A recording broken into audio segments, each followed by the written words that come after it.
बोलता था। सब दूर घूम ली, पत्र में लिखा, आखिरी में हिम्मत हार कर शिव के दरवाजे गई और कुबरेश्वर बाबा के दरवाजे पर लेकर गई और शिव की कृपा से वहां का रुद्राक्ष लेकर आई। आज बाबा की कृपा से चलकर भी आया है और बोल भी रहा है। ये शिव की जिस पर भी हो गई तेरी कृपा करुणा वो भव पार हुआ, भव पार हुआ। पापी हो चाहे। दीदी कह रही हैं, जब ये चलता नहीं था, बोलता नहीं था, तो लोग बहुत आड़ा टेढ़ा कहते थे, ताने देते थे, अपशब्द कहते थे, पर बाबा ने मेरे बेटे को चला भी दिया और बुला भी दिया। ये शिव कृपा, शंकर कृपा। जिस पर भी हो गई तेरी कृपा करुणा वो भव पार हुआ, भव पार हुआ। जब तक शिव कृपा न करे दुनिया में कोई कुछ कर ही नहीं सकता, कुछ नहीं।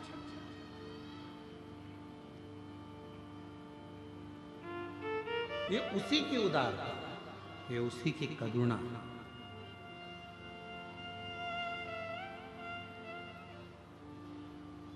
आप उसको भजो, आप उसका स्मरण करो। कैसे नहीं देगा वो? क्या मानते हो भोलेनाथ जी को आप? बोलो बोलो जरा, सब गिदम वाले बोलो। पिता, बहुत बढ़िया।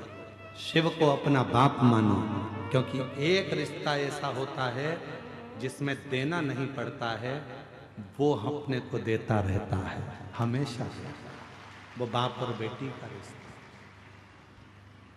वो बेटे और बाप का रिश्ता। एक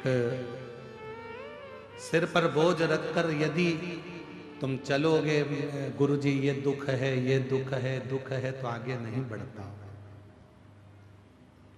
जिस समय पर कुबरेश्वर बाबा की धरा पर सीहोर कुबरेश्वर धाम जिंदगी में जब भी पहुंचो, उस बाबा की धरा पर रहने का प्रयास करो।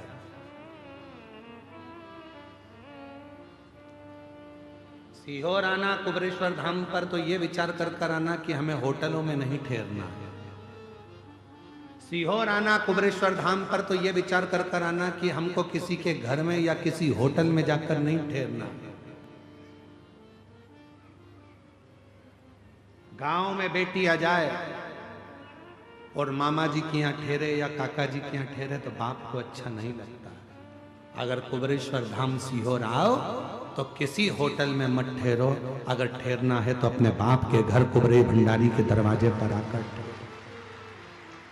भले कमरा ना मिले तो कुबरेश्वर धाम पर गादी, ओढ़ने का कम्बल सब निःशुल्क मिलता है। ओढ़ो, वापस जमा कर दो, वहां कोई चीज का पैसा नहीं लगता। गादी भी बिछाओ, कम्बल भी ओढ़ो, यहाँ तक भोजन व्यवस्था निःशुल्क है। और अभी थोड़े दिन की बात है, वहाँ एक बहुत बड़ा टीन शेड बन रहा है, 400 शौचालय बन रहे हैं, वहाँ पूरी व्यवस्था हो जाएगी। तुम्हें कहीं जाने की जरूरत नहीं, किसी होटल में ठहरने की जरूरत नहीं। तुम बाप की बेटी हो, अपने पिता के घर में आई हो, तो उसी की यहाँ दरी बिछा कर सो जाओगी और वो करुणा कर दे। किसी होटल में ठहरने की जरूरत नहीं है। अगर आप कुबरेश्वर धाम आओ, आप तो केवल उस बाप के घर में आए हो, तो बाप के यहाँ ठहरो। पिता के घर में जब ज्यादा लोग आ जाते हैं तो दरी बिछा के ही तो सोते हो अपने बाप के घर में। बोलो बोलो, ईमानदारी से बोलो। 4-5 बहन आ गई, जमाई आ गए, बच्चे आ गए, तो पिताजी क्या कहेंगे? बेटा ये गादी पड़ी है, दरी पड़ी है, बिछा लो, सब यहाँ लाइन से सो जाओ। बस बाप के आंगन में ऐसे ही सो लो। पर उस बाप के घर एक बहन ने पत्र लिखा है। उस पत्र में उस बहन ने लिखा कि मेरे भाई ने जिद कर दी कि तू कहती है कि कुबरेश्वर धाम वाला बाबा सब कुछ दे देता है और तू कहती है कि बाबा सुन लेता है। मैंने 12वीं पास नहीं करी, मेरी 12th भी क्लियर नहीं हुई, मैं 12वीं पास नहीं कर पाया, क्या तेरा भोले बाबा मुझे सरकारी नौकरी दे सकता है? तो बहन ने अपने भाई से कहा कि किसी एक पंडाल में बैठकर शिव महापुराण की कथा सुन, वहां की मिट्टी को लेकर जा और फिर शिवलिंग का निर्माण कर कर आनंद के साथ बाबा से विनती कर, देखे सुने कि नहीं सुने। वो बहन भाई को सीहोर लेकर पत्र है, पत्र उसका भी पत्र है।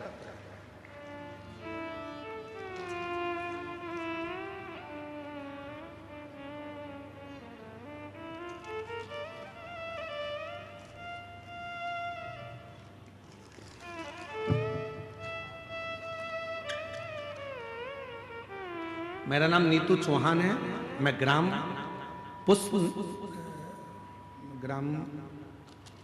पुसनार भैरमगढ़ जिला बीजापुर से आई हूँ। कहीं बैठी हो जी आप ही हैं, आ जाइए, एक बेलपत्र लेकर जाइए।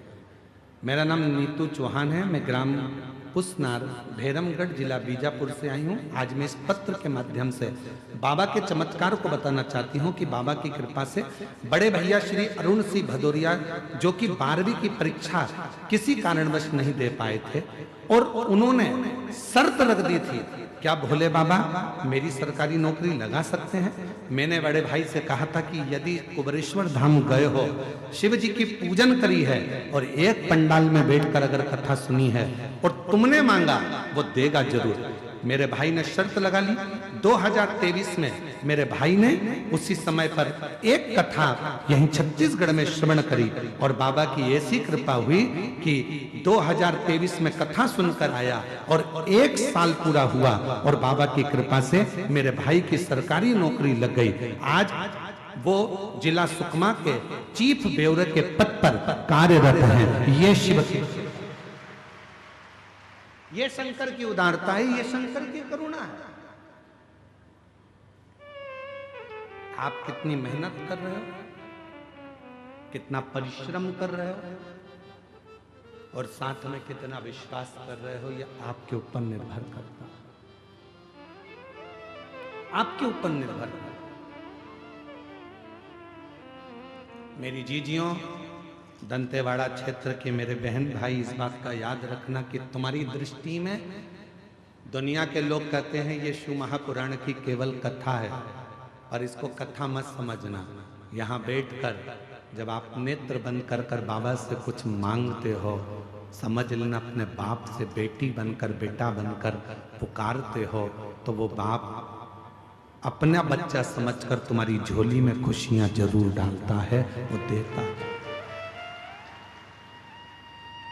खाली न जाता कोई दर से तुम्हारे, खाली न जाता कोई दर से तुम्हारे, और मैं भी खड़ी हूँ नंदी बाहें पसारे, अपने हृदय से लगा लो, गिरा जा रहा हूँ, उठा लो, भोले अपने दर से अब तो न टालो, गिरी जा रही हूँ, उठा लो। एक विश्वास, ये शरीर चले, समय अच्छा चले तो परमात्मा की भक्ति भी करो और परिश्रम।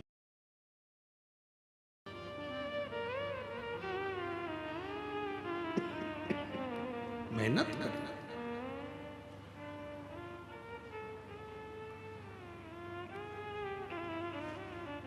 कल जो परसों एक लेटर भेजा गया था, उसमें प्रश्न था,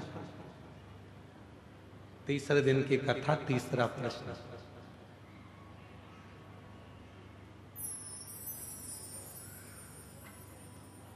खुश कैसे रह सकते हैं, प्रश्न था। अब फिर लेटर को ढूंढना पड़ेगा, इसलिए हमने प्रश्न याद कर लिया।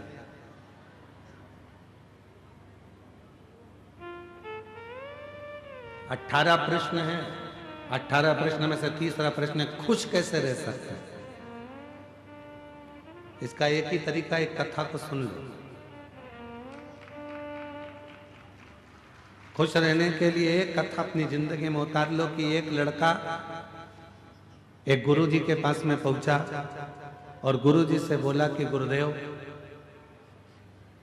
खुश कैसे रह सकते हैं। गुरुजी ने कहा चल मैं तेरे को बता दूंगा खुश कैसे रह सकते हैं। ये मेरा पानी का जो हंडा है इसको तू थोड़ा सिर पे रख ले, अपने को थोड़ा काम कर कर आते हैं, फिर मैं बताऊंगा तेरे को। उसने सिर पर पानी का हंडा रख लिया, दोनों हाथों से पानी पकड़कर चलता रहा 2 किलोमीटर, 3 किलोमीटर, 4 किलोमीटर, 5 किलोमीटर चलता। अब उसके हाथ भी दुखे, सिर भी दुखे, चलते जा। कुछ कैसे 6 किलोमीटर चलने के बाद वो इतना थक गया, गुरुजी ने आखिरी में कहा बेटा अब तू इस पानी के मटके को नीचे रख दे। उसने पानी का मटका जैसे ही नीचे रखा, इतना आनंद में हो गया, इतना खुश हो गया। गुरुजी ने पूछा क्यों बेटा, खुशी मिली? हाँ गुरुजी, जब तक सिर पे था इतना वजन लग रहा था, हाथ भी दुख रहे थे, सिर भी दुख रहा था, चलते भी नहीं बन रहा था, अब एकदम आनंद में हो गया। गुरुजी ने कहा बस खुश रहने का सबसे सुंदर तरीका है जितने भी बोझ हैं उनको हटा दो। किसी ने क्या कहा, उधर जाने दो। किसने क्या बोल दिया, उधर जाने दो। एकदम खाली रहो। और हम क्या करते हैं, बोझ इकट्ठा करते हैं। मम्मी ने ये बोल दिया, पापा ने ये बोल दिया, काका जी ये बोल दिया, उसने ये बोल दिया, बहन ने ये बोल दिया, ना जाने किसका फोन आया था, उसने मेरे को ऐसा कह दिया, उसने ऐसा मैसेज डाल दिया, उसने ऐसा कमेंट कर दिया। दिन भर बोझ बोझ बोझ बोझ बोझ बोझ, और इतना बोझ अपनी बुद्धि में इकट्ठा कर लिया कि हम खुशी से जिंदगी नहीं जी पा रहे। अगर सुख चाहिए तो बोझ हल्का करना प्रारंभ कर दो, सुख की जिंदगी प्रारंभ हो जाए। तीसरे प्रश्न का उत्तर है भार लेकर मत जियो। जिसने 18 प्रश्न लिखे हैं, 7 दिन में हमको उसका इंतजार है। जिसने 18 प्रश्न लिख के भेजे हैं, अगर वो 7 दिन में अगर आ जाए तो मिलने व्यासपीठ पर जरूर आना, उसको मेरे को माला पहनाना है। जोरदार प्रश्न। आ जाओ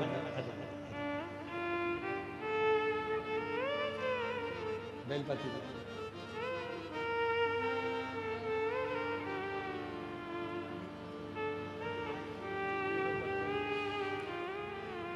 आप ही हैं नीतू चौहान। नीतू चौहान जी, इन्हीं के भाई का जॉब लगा है। एक बार जोरदार ताली बजाकर स्वागत करें।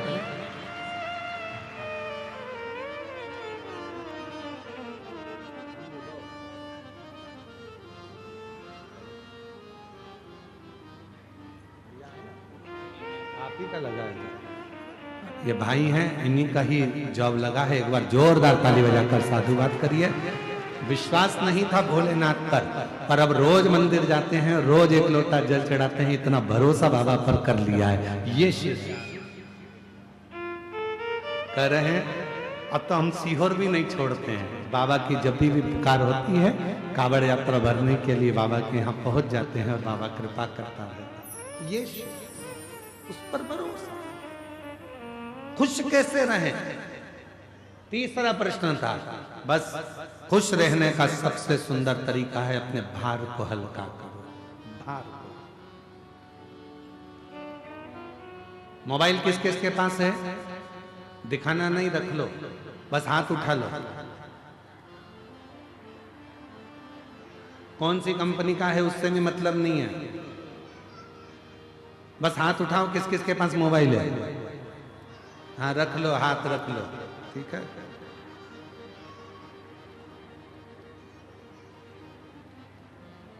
फोटो आते हैं मोबाइल में, वीडियो आते हैं मोबाइल में।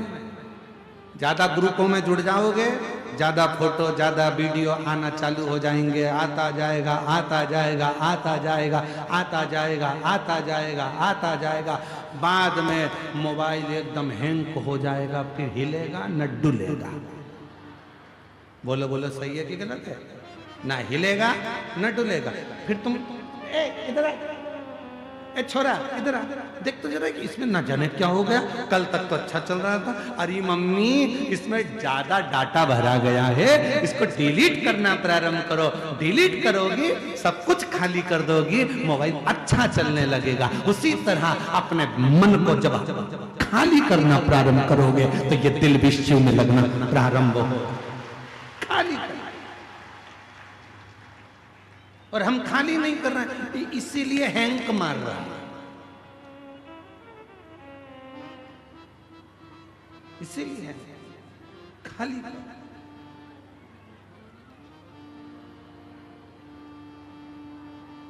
काम काम की चीज रखो जो तुम्हारे काम की है, बाकी का क्या रखा। कचरा इकट्ठा मत करो।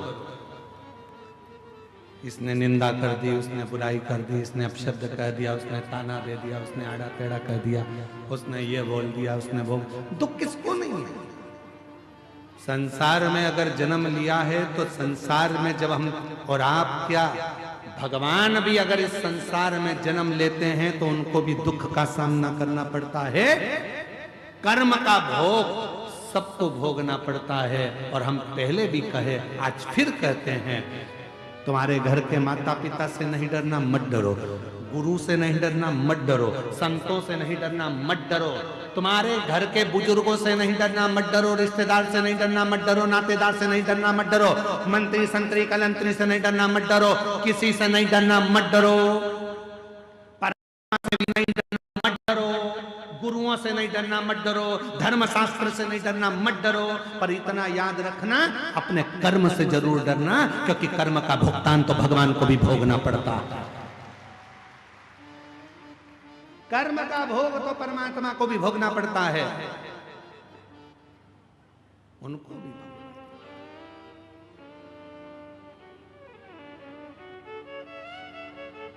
मां जानकी जी ने एक चिड़िया को कैद में रखा था, तो मां जानकी जी को कैद में रहना पड़ा। राम जी ने छुपकर बाली को बाण मारा था, वही बाली ने छुपकर कृष्ण अवतार में भगवान कृष्ण को बाण मारा। कर्म का भोग भोगना पड़ेगा।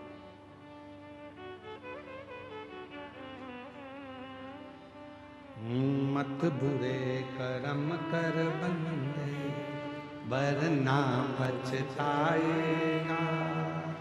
भगवान की आंखों से तू बच नहीं पाएगा, तू बच नहीं पाएगा। अरे ओ अज्ञानी, मत करना नादानी, तेरे कर्म का फल भी तू ही पाएगा। जैसा किया तूने तेरे आगे आएगा।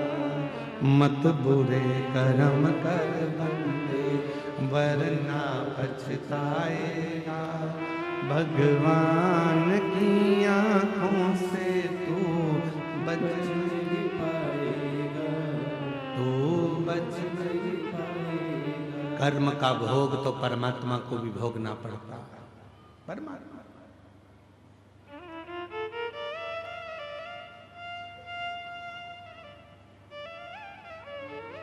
किसने नहीं भोगा? किसने?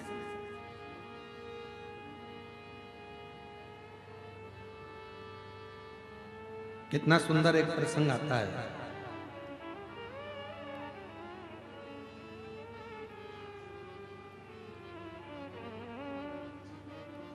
एक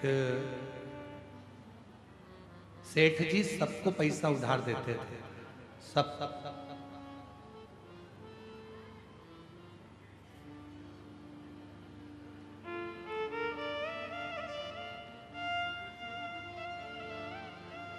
सेठ जी सबको पैसा उधार देते थे, सबको।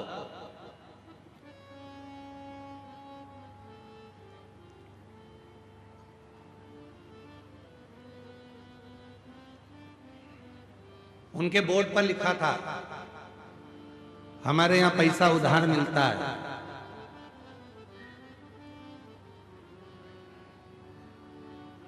जीते जी दे देना, नहीं तो मरने के बाद दे देना। बोर्ड पे लिखा था। और गिदम में भी कोई हो ऐसा तो जरूर बता देना।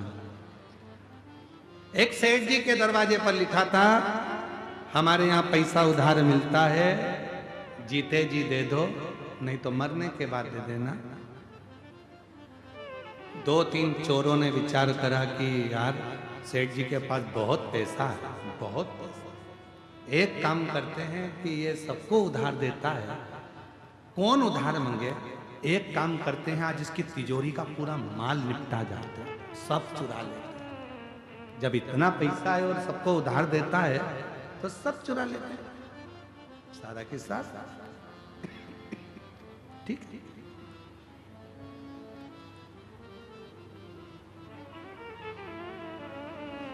चोरों ने विचार करा, आज रात्रि को सेठ जी के तिजोरी में से माल चुराना। ये बहुत उधार देता है, चल दिए।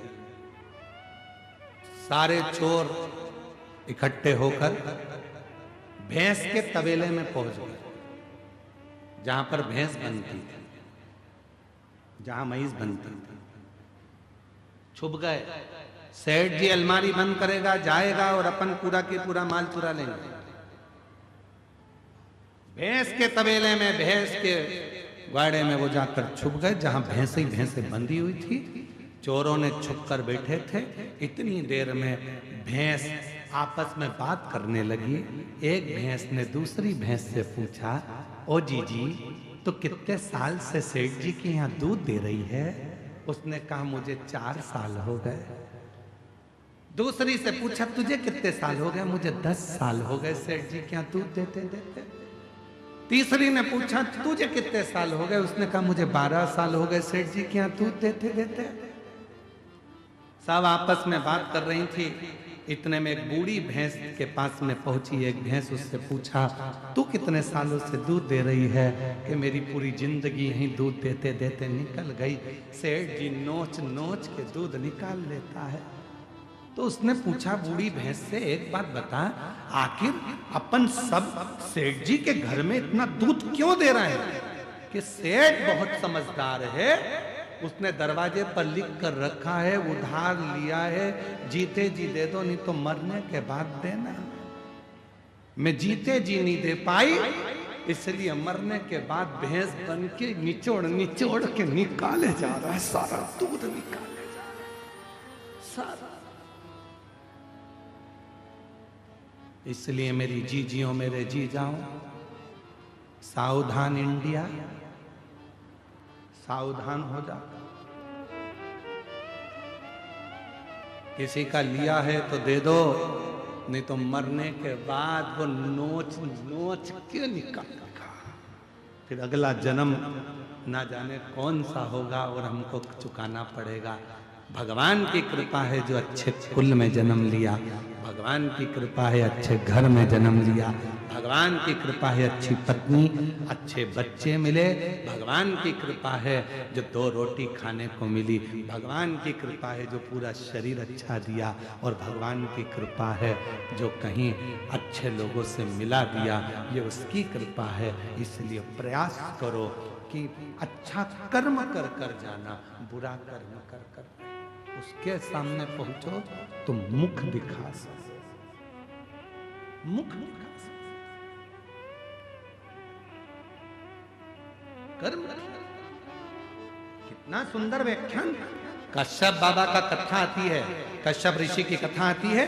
कश्यप बाबा स्वयं एक यज्ञ की रचना करे और उस यज्ञ की रचना करने में कश्यप बाबा को गौ माता की जरूरत पड़ी कि गाय लाओ, यज्ञशाला में बांधना है। कश्यप ऋषि गाय लेने के लिए वरुण देवता के पास चले गए। वरुण जी गाय चाहिए। वरुण जी ने कहा कश्यप बाबा गाय तो दे दूंगा, पर गाय के बछड़े भी हैं, इनको भी लेकर जाओ।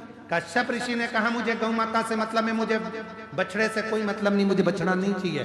खूब समझाया वरुण बाबा ने, पर नहीं माने कश्यप ऋषि। आखिरी में फिर यज्ञशाला में पहुंचे। विद्वान ब्राह्मणों ने कहा इस यज्ञ को पूर्ण करने के लिए गौ माता की जरूरत है, गाय ला कर दो। कश्यप ऋषि गए। आधी रात को वरुण जी की गौशाला में जाकर गौ माता को खोल कर लेकर आ गए। उनके बछड़े रंभाने लगे, चिल्लाने लगे बछड़े। जब गौशाला में से बछड़े की आवाज आई, वरुण जी दौड़ कर गए। जाकर देखा बछड़े रो रहे थे। क्या हुआ? गौशाला में जाकर देखा तो गाय नहीं थी, पर बछड़े थे। मालूम पड़ा कि कश्यप ऋषि यज्ञ को कराने के लिए गाय लेकर चले गए। बछड़े खोलकर कश्यप बाबा के यज्ञशाला में वरुण जी पहुंच गए। वरुण जी ने कहा कश्यप बाबा आप यज्ञ करो, मना नहीं है, आप गौ माता को रखो, मना नहीं है, पर इन बछड़ों को भी साथ में रखो। गाय बिना बछड़े के कैसे रहेगी? बछड़े के बिना गाय सुनी और गाय के बिना बछड़ा सुना। कश्यप ऋषि नहीं माने। यज्ञ करने के लिए केवल गौ माता की जरूरत है, इसलिए गाय को रखूंगा, बछड़ा नहीं चाहिए। वरुण जी ने हाथ जोड़ लिए, आप या तो गाय वापस कर दो या फिर बछड़े रखो। पर कश्यप बाबा नहीं माने। आखिरी में वरुण जी जाते जाते कह दिया, सुनो कश्यप ऋषि, तुम ऋषि हो गए अपनी जगह के, संत हो गए अपनी जगह के। मैं वरुण आज श्राप देता हूं, तुम्हारा अगला जन्म वसुदेव के रूप में होगा। और जैसे मेरे बछड़े अपनी गाय के लिए रो रहे हैं, वैसे ही तुम भी अपनी औलाद के लिए रोओगे। और वो वसुदेव जी के घर में बच्चे हुए और रोना वसुदेव बाबा को पड़ा। रोना वसुदेव जी को पड़ा। कर्म का दंड मनुष्य को भोगना है। अगर परमात्मा ने हमको अच्छा हाथ दिया, अच्छा पांव दिया, नेत्र दिया, शरीर दिया, सारा शरीर अच्छा बनाया, परमात्मा को धन्यवाद देना, ये तेरी कृपा से प्राप्त हुआ, तूने दिया, तेरी करुणा से।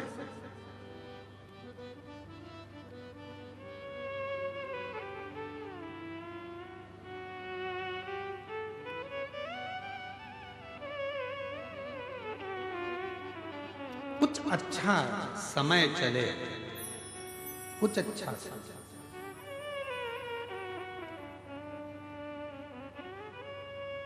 कल एक पत्र पढ़ा था इंजीनियर साहब का, कल वो आ नहीं पाए थे शायद, उनका आज एक पत्र वापिस आया।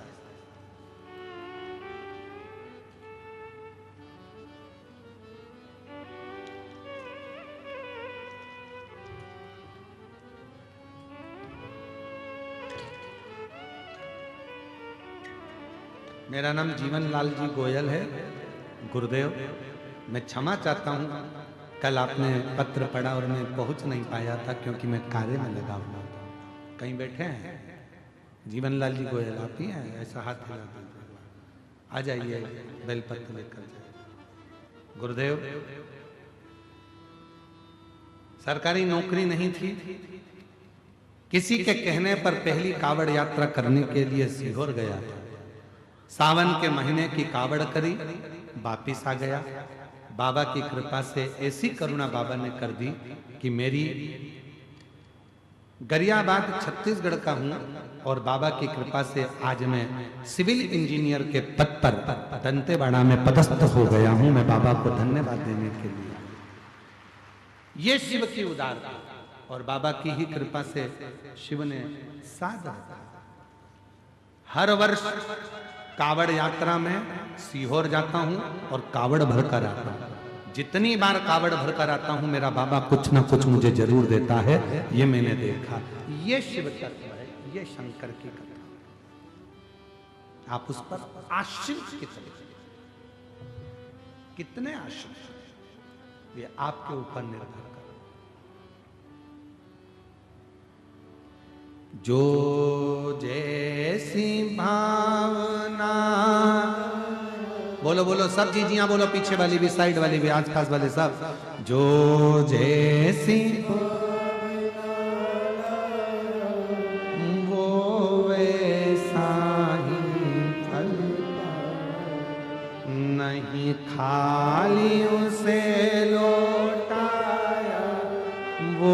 मन ही मन हर्षा और कर दिया माला माल काशी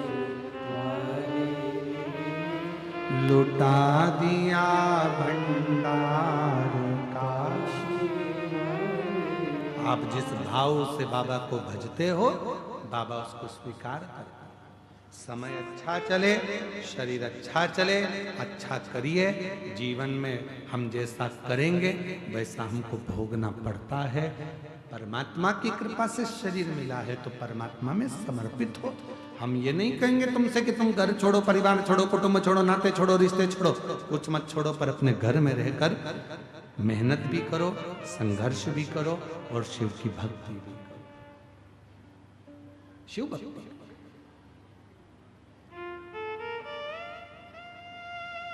ज्यादा बोझा अपने सिर पर रखकर मत चलो।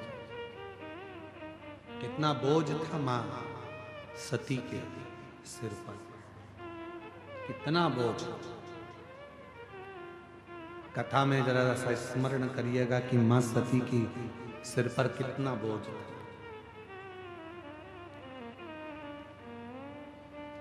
हल्का नहीं कर पाते हैं तो लोग फिर अपना शरीर त्याग देते हैं।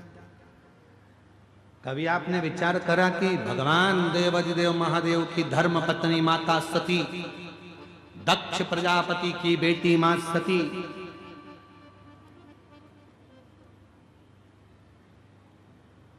कोई साधारण थी क्या? पर इतना डिप्रेशन में पहुंच गई मां सती, इतना टेंशन मां सती की जिंदगी में हो गया, इतना चिंता मां सती के जीवन में आ गई।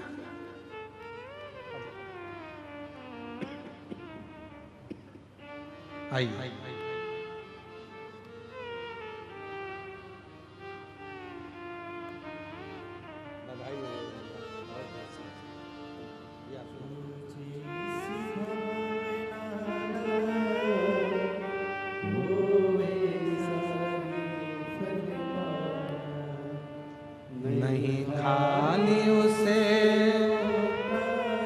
एक बार जोरदार ताली बजाओ। बाबा की कृपा से प्रत्येक वर्ष हर साल कावड़ भरने के लिए कुबेरेश्वर धाम जाते हैं और जितनी बार जाते हैं उतनी बार बाबा से कुछ लेकर आए। ये मां सती की जिंदगी में कितना कितना भार होगा, जरा विचार करिएगा। मां सती के जीवन में कितना कितना भार मस्तक पर चढ़ गया होगा जो मां सती ने अपने प्राणों को त्याग दिया। मां सती ने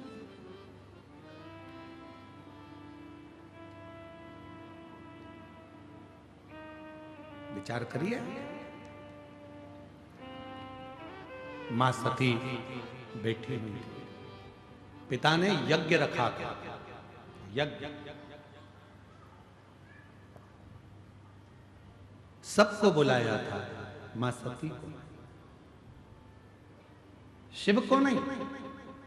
सब आए हैं यज्ञ में, पर भगवान देवाधिदेव महादेव के पास में कोई पत्र नहीं गया, कोई बुलावा नहीं गया, कोई बुलाया नहीं गया, कोई ने जाकर सूचना नहीं दी कि दक्ष प्रजापति के यहाँ यज्ञ है, तुम आओ। बल्कि यज्ञ के पहले दक्ष प्रजापति ने एक सभा रखी थी। उस सभा में भगवान देवाधिदेव महादेव बैठे थे और सब बैठे हुए थे। दक्ष प्रजापति का आगमन हुआ था। शंकर भगवान उठकर खड़े नहीं हो पाए, सब खड़े हो गए, शिव खड़े नहीं हुए। तो दक्ष प्रजापति को क्रोध आ गया था, श्राप दे दिया, हे शिव, मेरी बेटी सती का विवाह तेरे साथ में हुआ है और तूने अपने ससुर का अपमान करा है। मैं तुझे श्राप देता हूं कि तू शमशान में निवास करेगा।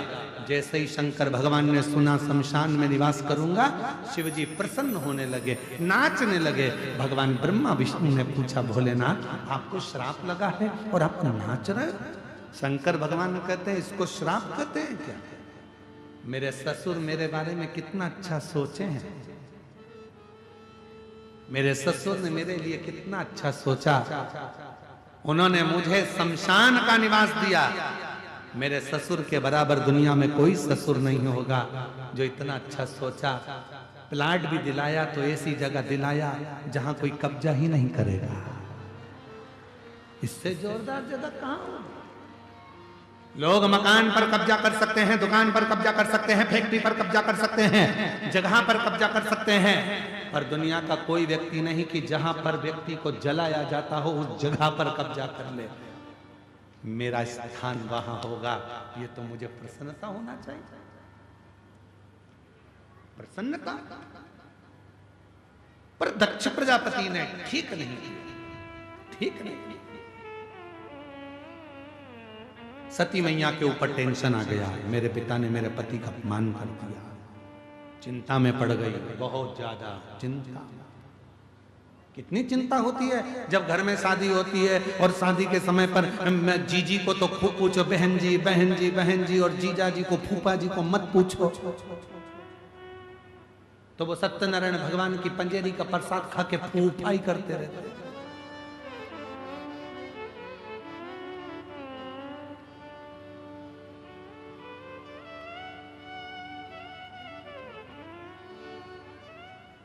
एक ही नाम है जो आज तक चेंज नहीं हुआ।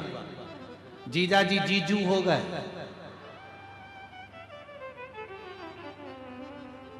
मामा मामू हो गए, चाचा चाचू हो गए। केवल एक ही है वो आज तक चेंज नहीं हुआ, फूफा। इनको किसी ने फूफू नहीं किया, बस एक ही चेंज नहीं, बाकी के सब चेंज हो गए। वो चेंज ही नहीं होती।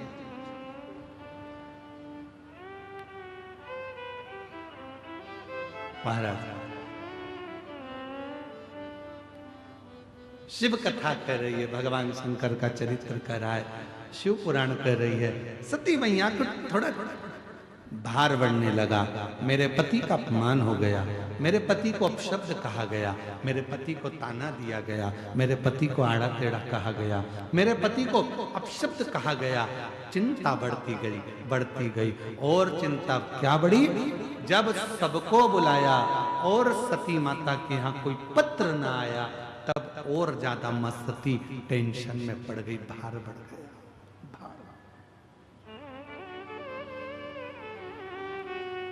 शिव जी के पास पहुंची, बाबा भोलेनाथ जी ने समझाया, क्या हो गया सती, तुम्हारा चेहरा उतरा हुआ है। सती ने कहा, प्रभु मेरे पिताजी के यहाँ यज्ञ है, सबको बुलाया पर अपने को नहीं बुलाया। शंकर भगवान बोले, कितनी अच्छी बात है, सबको बुलाया अपने को नहीं बुलाया, कुछ देना भी नहीं पड़ेगा। उनको मालूम है इनकी परिस्थिति ठीक नहीं है तो क्या देंगे, इसीलिए नहीं बुलाया होगा। चिंता मत करो, तुम तो अपने घर में आराम से रहो। सती कहने लगी, ऐसी कोई बात होती है? ठीक है, सती को समझा दिया। थोड़ी देर बाद वहीं से देव ऋषि नारद निकल कर चले गए, श्रीमन नारायण। और जैसे ही नारद जी निकल कर गए, सती मैया ने नारद जी को देखा। नारद जी को देखते से सती ने अपना चेहरा नीचे कर लिया, पर देव ऋषि नारद ऊपर से नीचे आ गया और नीचे आके श्रीमन नारायण श्रीमन नारायण। सती मैया ने कहा, लड्डू खाओगे? नारद जी बोले, नहीं, अब तो तुम्हारे पिताजी के घर खाएंगे। अच्छा, तो तुम भी जा रहे हो? हाँ। तो इतने में देवऋषि नारद ने कह दिया, मैया तुम्हारे यहाँ पत्र नहीं आया, तुम्हारे पिता अपने दामाद को भूल गए। सती मैया बोली, अब तो ऐसा होता है कि घर के लोगों को पत्र की जरूरत नहीं पड़ती है, इसलिए नारद जी तुम जाओ। तो नारद जी ने कहा, जब पत्र की जरूरत नहीं है तो तुम हमारे साथ चलो, हम तुमको घुमा के लाते हैं यज्ञ में। ना ना, नहीं जाऊंगी मैं, पति की आज्ञा नहीं।